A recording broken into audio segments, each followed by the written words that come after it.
What?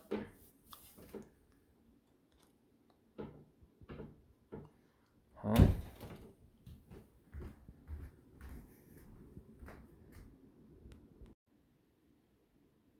Well, I guess I might as well continue the Scream-A-Thon. First, let me put you guys back in in the shelf. Time for you. God, I don't know how you got out of your shelf, pals, but you need to stay. But I don't know how you guys got on your shelf, but this is so weird. Weird.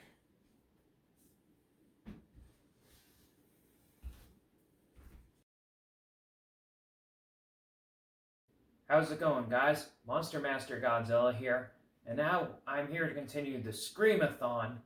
We're now up to Scream 3. Right here down here. Alright. Now, here we go. We're up to, this is the third film in this franchise. It came out in 2000.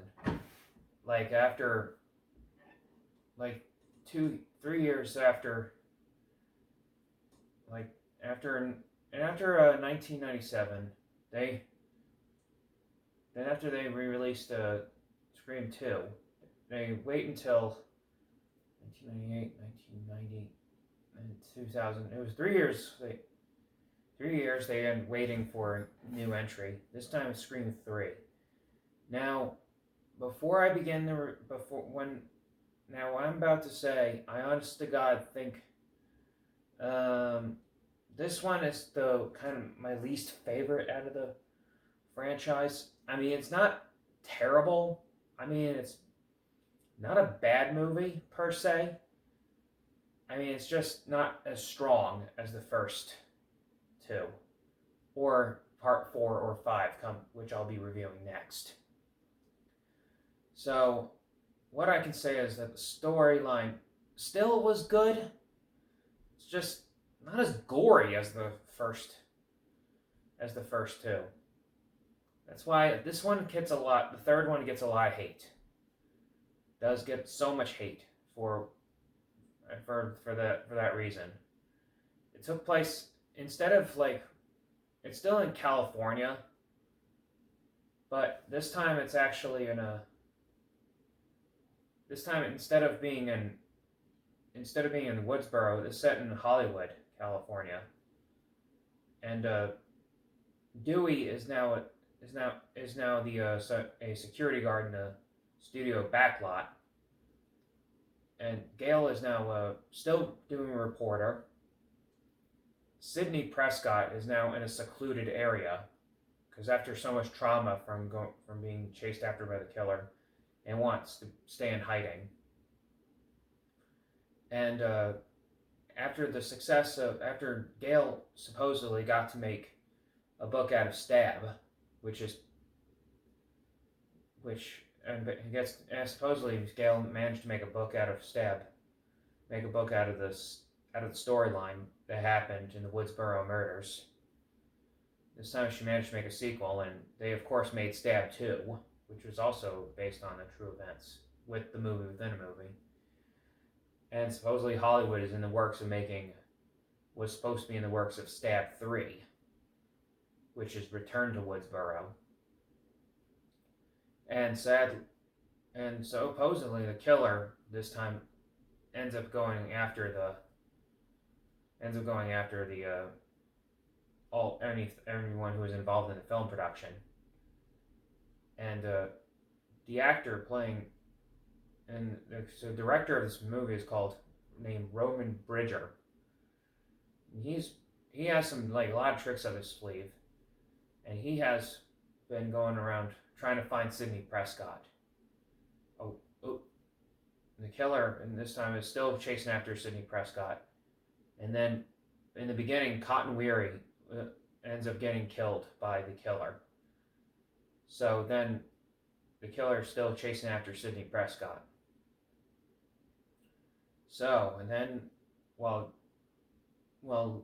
Sidney was living in a secluded area, he was going under the name Laura as her disguise whenever she's on whenever she's like on the phone with somebody, and especially when she was making a when she was doing her when she was on a job, and when she was doing a work from home. So then Sydney then goes out of the secluded area and meets up with Dewey and reunites with Dewey and Gale in Hollywood. And when Sydney got into Hollywood, there was a woman that it was in a stall wearing black shoes and a and a skirt, and then she suspected that it was the killer, but it wasn't. But it wasn't him. Oh yeah, and one thing that was most unexpected in Scream 3 is that Jay and Silent Bob make a cameo appearance, which you remember Jay and Silent Bob from stuff like Clerks, Dogma, Jay and Silent Bob Strike Back, Chasing Amy, etc. Oh yeah, and Mallrats. Yeah, those comedic duo. Nobody expects to see them in a horror movie. Which, that's the only time they actually just made a small cameo, and they're gone, and they're not in the movie anymore. So then after that, they end up canceling the production of Scream 3. So it was scrapped because of so production got shut down. So then the killer eventually comes. So then Ghostface ends up continuing going after Sidney Prescott, but the killer had set up the whole scene to look like Sidney Prescott's house, including her bedroom. All that's like replicated. Even Sidney even Sidney's mom makes an appearance as part of the act, like a bloody bag, which is really creepy. And turns out when they were solving the case, they have found a picture of Sidney's mother, Maureen Prescott, as when she was younger, and it has a note saying "I killed her," which later found out there was actually that Billy Loomis and Stu Macher weren't the only ones. That there was a third killer, and it turns out there was a third killer during the events of Scream 1. So then, after when the killer holds Sid, Dewey, and Gale for ransom, before they end up confronting the killer, they end up having a pre-recorded video of Randy, who makes a cameo. And after they met Randy's sister. So Randy ends up telling them that they have to wrap things up as a trilogy. Yeah, so this time they were making references to trilogies in this film. And then they end up going after the killer. When the killer when they got Gale and Dewey hostage, Sydney comes to the rescue, and then she meets face to face with the killer. And my God, Sydney was going all badass and got to use a gun to shoot the killer. The killer gets knocked out, but still comes back. But it turns out, trick, when Sydney and Gale are alone, and when Sydney and the killer are alone, the killer ends up revealing himself to have a bulletproof vest. So then it turns out, the killer then reveals himself to actually be Roman Bridger, the director, and he, out of nowhere, reveals himself to be Sydney's half-brother. Yeah, they have the same mother, but with different fathers.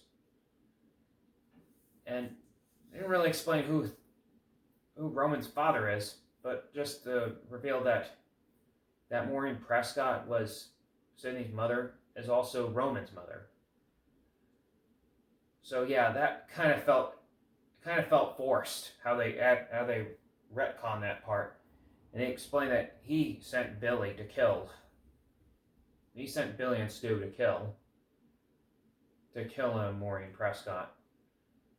So then Sidney ends up battling Roman, and then Roman ends up. So then, and it shows off looking like Roman had successfully killed Sidney. But trick, Sidney also had a bulletproof vest underneath her.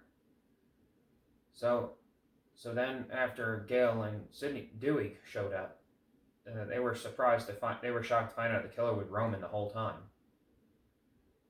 So then, but then when it turns out Dewey ends up being the one who kills Roman by shooting him in the head. Roman was the only killer to die in his Ghostface costume, and the only killer to be killed by Dewey. And also, this Ghostface, has no partner. He ends up going. He's the only killer to not have an accomplice to make it look like he's not to be the stand-in. While the first two, like Sidney, like Billy and Stu, were revealed to be the first killer. Mrs. Loomis and Mickey were revealed to be the second killer. While Roman, the only killer to not have a partner, is revealed to be the third killer. So, I mean, and then after killing Roman, Sidney is finally safe after they finally meet in the secluded area. And then Dewey shows up with the Woodsboro Murders as the book.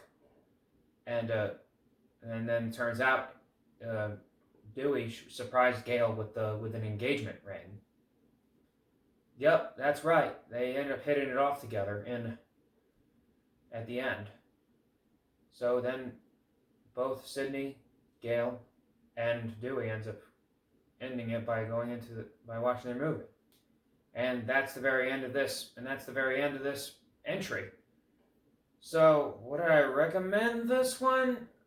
I'm not sure.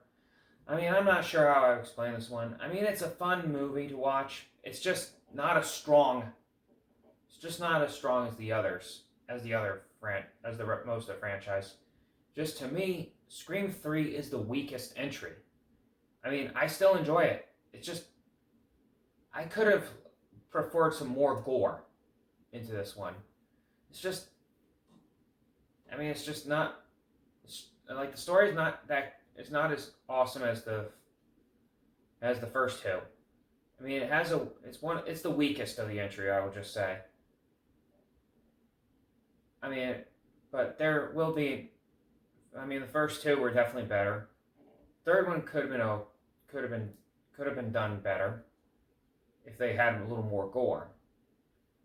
Now, and fear not, the next entry will be a better one. And that's all I have to say, folks. And if you're a casual moviegoer and horror fan in general, I would say try giving it a watch, but chances are it could leave a bad taste in your mouth. I mean, it's just, I mean, you might want to, I mean, you can skip this one if you wish, but you probably might be losing something after you skip to Scream 4. So anyway, that's all I have to say, folks. And as always, what are your thoughts on Scream 3? Please leave in the comments down below. And like, subscribe, favorite, follow me on everything Monster Master Godzilla, and I'll catch you later.